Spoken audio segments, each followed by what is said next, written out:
Dr. Stone is a science anime where the main character rebuilds civilization by making countless inventions.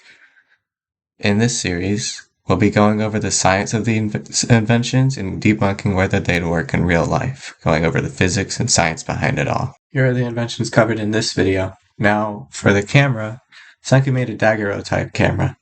Now, the first camera, the camera obscura, used a pinhole and showed a reflection of light flipped upside down. So to take control of this, you take the light, then get light rays and put it on something that hardens with light, like bitumen of Judea. That way you have something that chemically or physically changes with the light. The daguerreotype camera essentially made a camera obscura in a tiny box, and using silver halates as film, treating them with iodine gas, leads to a chemical reaction that synthesizes silver iodide. Then with light, it splits back, which creates the chemical change we need. You can put mercury films through it to make it shimmer more. Then bam, you have a picture. So the essential process is creating a plate, treating a chemical that reacts with light, exposing chemicals to light, magnifying the difference using other chemicals, and then you have a picture. Now, the steps in the stone world means getting a silver-plated glass mirror, burning seaweed to extract iodine and using it as gas, then taking the picture, then treating it with mercury from cinnabar. So, how does oil work? It's actually products of multiple different kinds of fuel sources, and it all depends on the hydrocarbon composition. Refineries essentially burn the oil to break the London dispersion forces between the hydrocarbons, and so smaller ones turn into gas and bigger ones go down. That way you have fuel at the top. They separate into alkanes, which look like these, and they're different chemical formulas. And then you can do an exothermic redox reaction to break everything apart and turn it into energy. So how did Senku use this, and what engine did he make?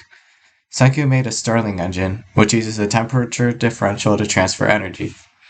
The way it works is it burns a fuel source to create heat, then pressure expands, which cycles a cylinder. Because heat is being transferred, there's also a cold section too, and so the process repeats as fuel is being burned. So that's cool, but how did he know where he was without satellites and triangulation? Essentially, he used a signal tower as a light post for him. So, because he had a signal tower acting as a light post, all you need to do is find the distance from the light post and the angle from the light post to figure out where you are. It's like using polar coordinates in math. So to figure that out, you send a radio wave down, maybe to the left, and then through trial and error, you figure out where you are, angle-wise. So how did we find our distance along the line? You use signal attenuation, the idea that a signal loses power as it travels. This is all based on the inverse square law, but wait a second, where did that come from? Isn't that only for forces? Like for gravity? Not quite. From Maxwell's equations, we learned that electrical forces all spread out in a sphere, and it applies to radiation, sound, illumination, electricity, and gravity. So how did Senku know the power and measure it and find its distance? Using a cathode ray tube, which is a CRT TV, you can figure out the voltage between electrons.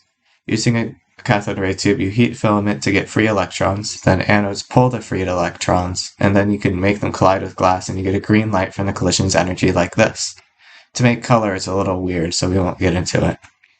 So to make one in the stone world, you get fluorescent paint, get a hot gun, use electrodes, trap those electrodes using copper wire, and then use something to spark a voltage like piezoelectric metals. So radar power measured distance and radar angle measured angle. And that's how Senku figured out where he was, just using voltage and signal. Thanks for watching.